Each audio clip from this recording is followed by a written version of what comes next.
Ok, bom dia a todos. Vou quebrar o protocolo. Não vou começar por agradecer ao Pedro Costa Ferreira e à Pavit. Vou começar por agradecer aos guerreiros que estão hoje na audiência. Primeira sessão da manhã do último dia. Sei como é difícil, aprecio o esforço. E sei que estão todos cá não para me ver e ao Paulo, mas não estão cá para me ver ao Paulo, mas também para recolher os ingressos para o show de hoje à tarde. Então, brincadeiras à parte, jogada de mestre da Pavit a propósito. Agora sim, então, sério, agradecer ao Pedro Costa Ferreira, ao Ricardo, a toda a Pavit pelo convite. Talvez muitos não se lembrem, mas é especial para mim estar aqui nesse palco, porque quando eu me juntei a Amadeus há 8 anos atrás, esse foi o meu primeiro congresso. Eu tinha 2 meses de Amadeus e vim para cá como um recém-chegado, um novato no mercado português, e hoje é um privilégio para mim estar aqui. Então, agradeço e muito ao convite. Vou trazer uma agenda muito simples, vou falar de pagamentos, é um tema, pode ser um pouco pesado para falar logo de manhã, mas o Pedro me pediu para ser muito específico, muito prático e tentar trazer aqui para vocês coisas que realmente se apliquem ao dia a dia dos agentes de viagens. Como podem ver, a agenda é muito simples e durante os próximos 20 minutos, meu objetivo aqui é primeiro colocar a pulga atrás da orelha de vocês com relação a esse tema, para que seja mais presente na vossa agenda, se é que ainda não é, e com sorte saírem também daqui com 1 ou 2 ações concretas que podem fazer a partir da segunda-feira. Mas antes disso, eu imagino, espero que todos aqui conheçam o Amadeus, mas talvez não seja tão óbvio assim por que nós estamos aqui a falar de pagamentos. Alguns podem ainda pensar que nós estaríamos aqui a falar de GDS.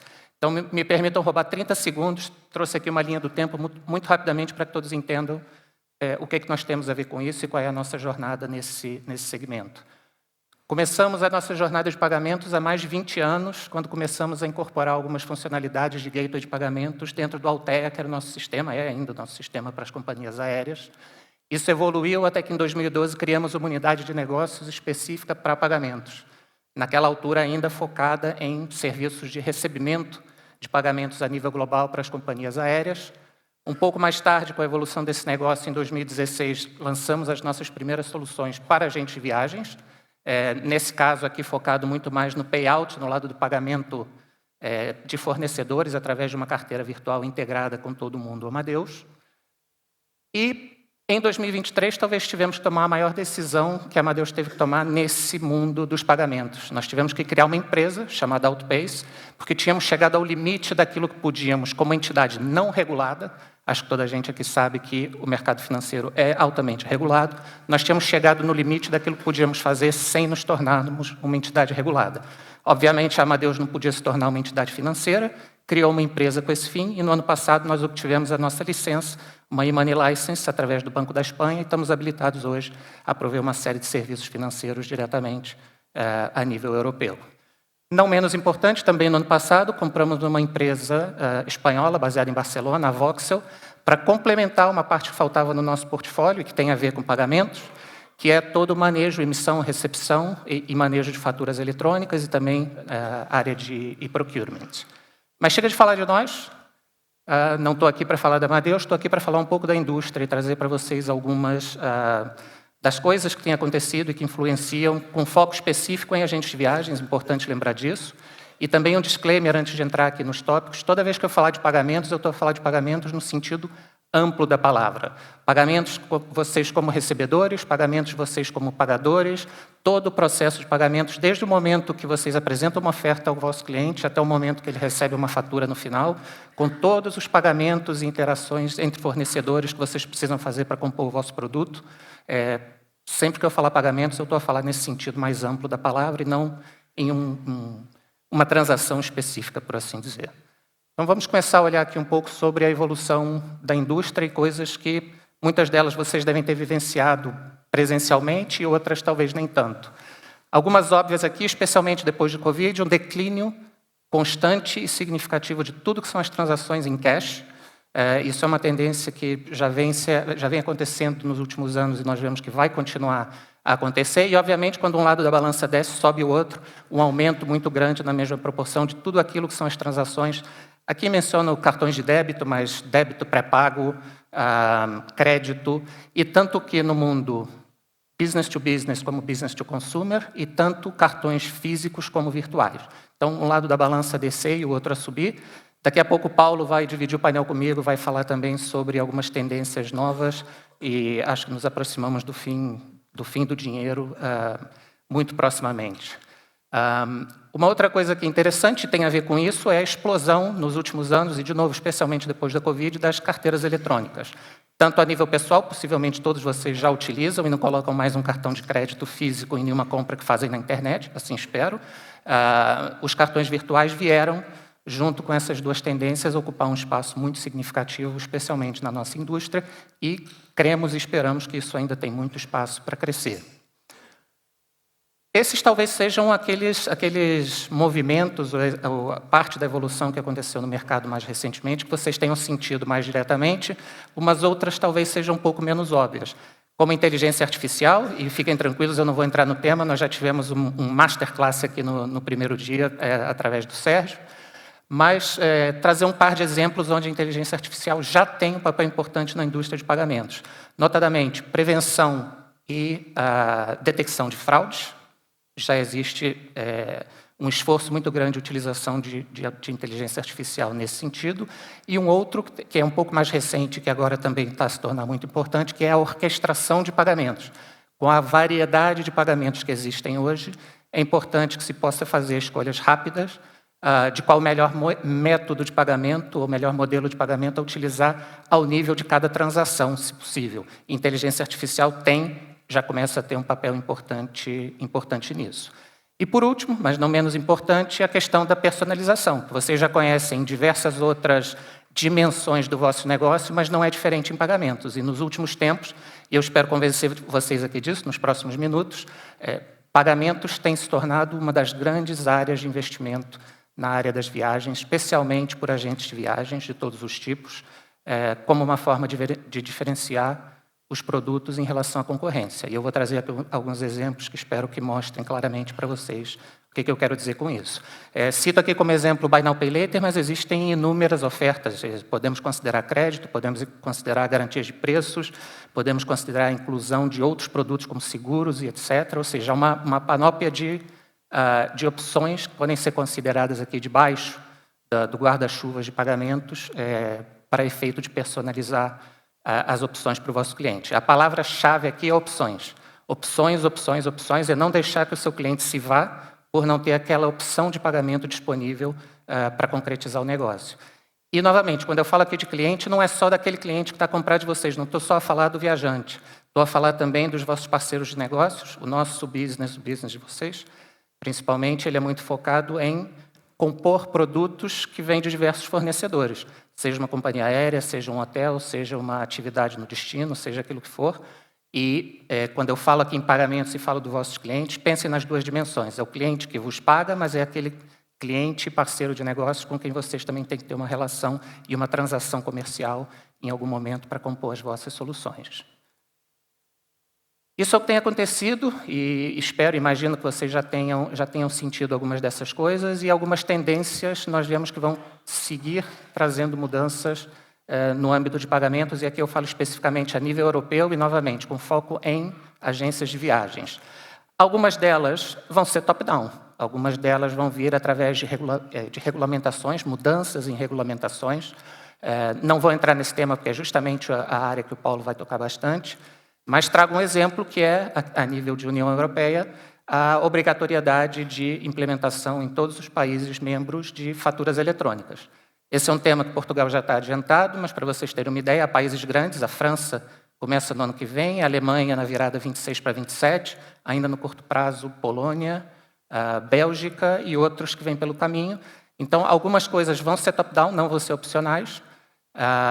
Isso definitivamente traz um impacto. Vocês podem imaginar, não é a única razão, mas obviamente é uma das razões importantes pelas quais nós adquirimos a Voxel, porque, de novo, tudo começa, quando falamos de pagamentos, tudo começa ou termina com uma fatura, então isso é um tema que passa a fazer parte do processo de pagamentos que eu falei ao princípio. Uma outra que talvez seja interessante, e essa aqui eu espero que seja parte de colocar aquela pulga atrás da orelha de vocês, é que hoje todas, e atenção, são todas mesmo, todos os grandes players globais, as mega OTAs que estão por aí, todas elas fizeram e continuam a fazer investimentos enormes em criar as suas próprias áreas de tecnologia voltada a pagamentos. Todas elas têm áreas específicas, unidades de negócios voltadas, suas próprias fintechs, algumas delas, e como nós estamos na Ásia, vou usar a Trip.com como exemplo, tem a sua própria empresa de pagamentos, através da TripLink, pediu uma licença, assim como nós tivemos que fazer, criou uma empresa de pagamentos com todas as dificuldades, com todas as obrigações que isso acarreta. Por quê? E por que eu estou a reforçar esse ponto para vocês? Porque perceberam que isso é importante. Perceberam que é uma maneira, pagamentos e se vocês não lembrarem de mais nada que eu vou dizer aqui hoje, guardem esse momento, pagamentos pode ser, e muitas vezes é, o diferencial competitivo daquele produto que vocês botam na rua. É a diferença, algumas vezes, entre comprarem de vocês e comprarem da concorrência. Se vocês ainda não se aperceberam disso, ou não estão a dar importância para esse tema que ela deveria, prestem atenção nisso, vejam o que esses grandes estão a fazer. Eles não estão a fazer isso porque acham que é bonito e porque querem pensar e fazer propaganda de inovação. Eles estão a fazer isso porque entenderam, e eu vou trazer aqui um par de exemplos mais simples, mas que eu espero que ajude a entender o que eu quero dizer com isso. Entenderam que isso pode ser, muitas vezes, o fator diferencial, não um fator diferencial, mas o fator diferencial na hora de segurar o cliente e concretizar uma venda. Avançando um pouco mais, eu vou deixar esse slide com vocês, é só a título de curiosidade, que nem todas as regiões são iguais. Então, eu vou deixar o slide, depois vocês vão receber o material, podem dar uma olhada. Não é igual em todas as regiões. Em Américas, por exemplo, eu vou destacar só uma das diferenças. Há similaridades, como a questão das faturas eletrônicas, isso está a ocorrer a nível global, mas há diferenças em América Latina, por exemplo, se você não tem crédito, está fora do jogo. Europa, muito mais o mercado ainda que trabalha com pré-pago, trabalha com débito, trabalha com cash. América Latina é crédito. Não tem crédito, não brinca no parquinho.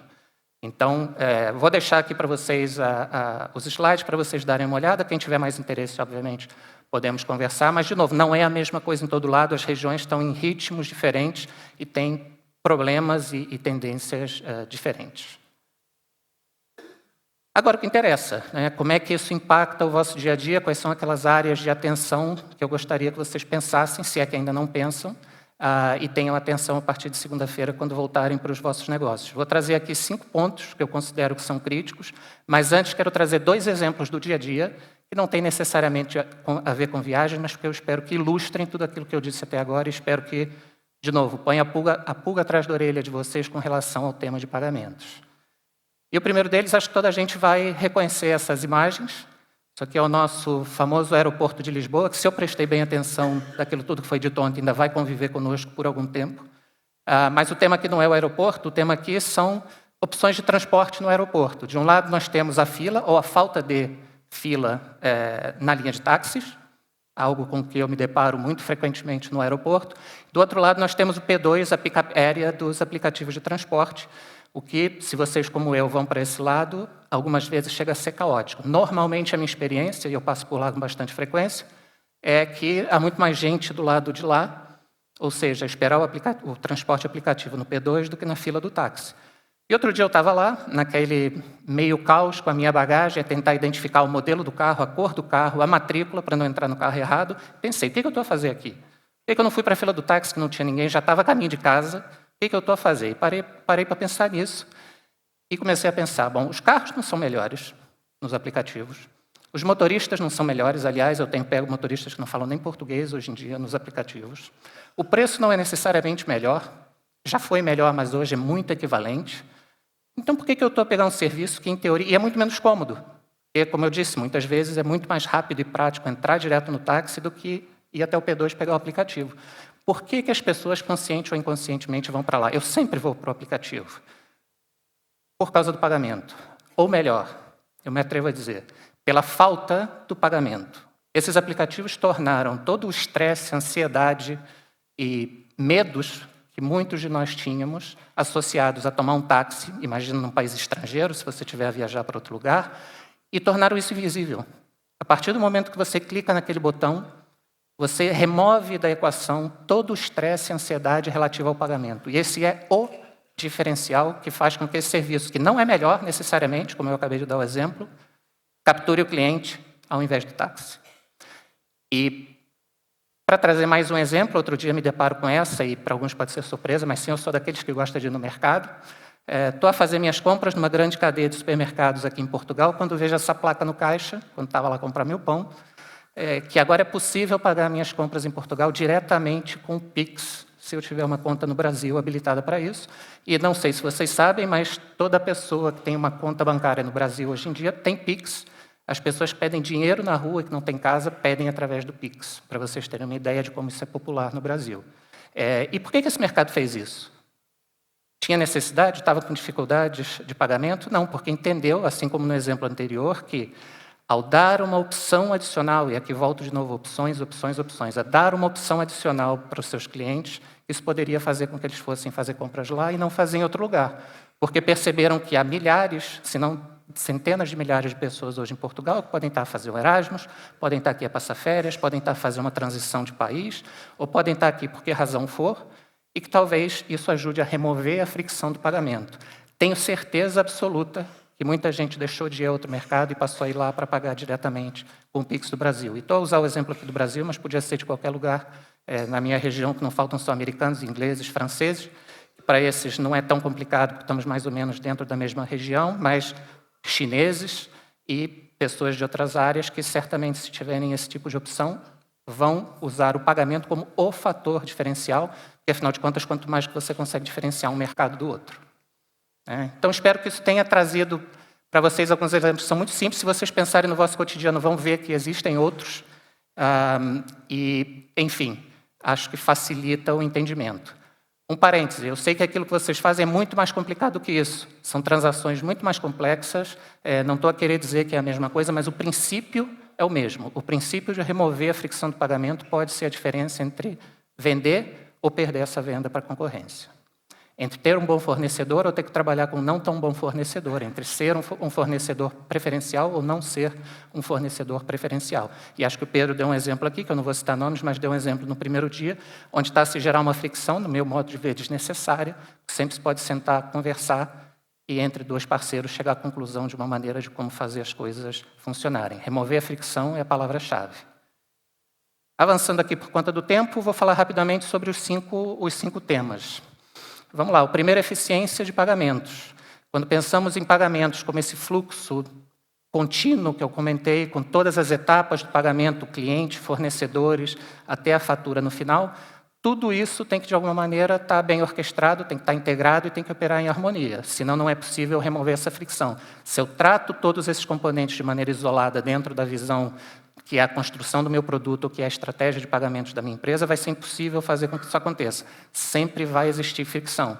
Quem tem negócio online sabe que onde a venda morre é no carrinho de compras. E a venda morre no carrinho de compras, muitas vezes, porque o cliente não encontra lá aquela opção que ele queria naquele momento para concretizar o negócio, seja em que segmento for, isso não é específico de viagens. Segundo ponto, com essa evolução e diversidade de opções que existem hoje, nós estamos a ver um movimento de consolidação e a criação de orquestradores de pagamentos. Até porque, nós gostemos ou não, pagamentos é um negócio de volume. Então, para ter acesso a algumas dessas capacidades, é preciso ter volume.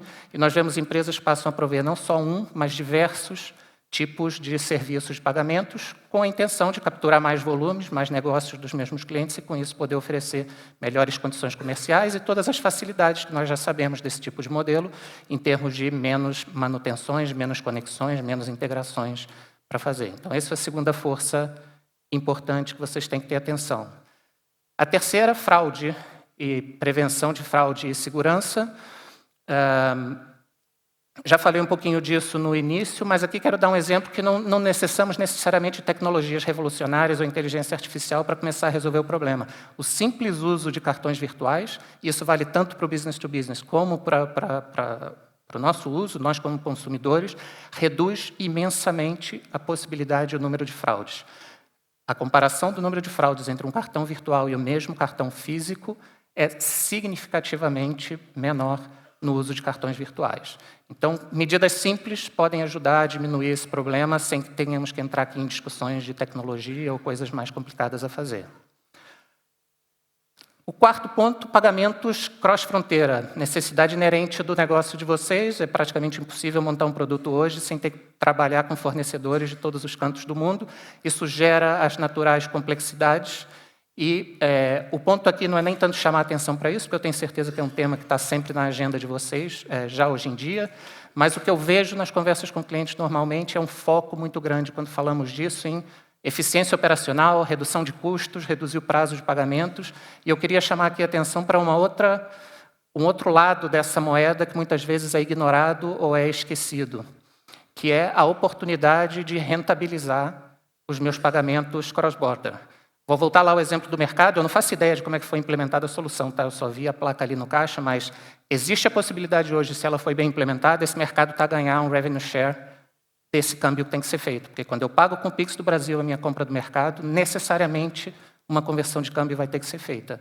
E eu posso deixar isso 100% a critério do banco, deixar essa margem, que é boa, 100% a critério do banco, ou se eu tenho volume suficiente, eu posso entrar nessa briga e pleitear um revenue share.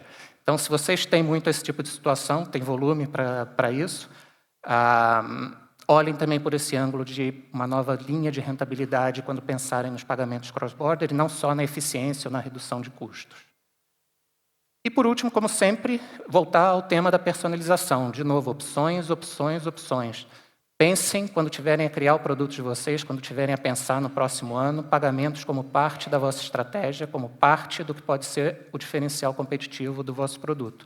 Espero que os exemplos, apesar de simples, tenham ajudado a fazer essa conexão. E, de novo, é o último ponto que eu queria chamar. Resumindo, para abrir aqui o palco para o Paulo, que vai falar na sequência, o Pedro tinha me pedido uns mandamentos, e eu acho que mandamentos é muito forte, mas alguns pontos de atenção para resumir tudo aquilo que eu disse.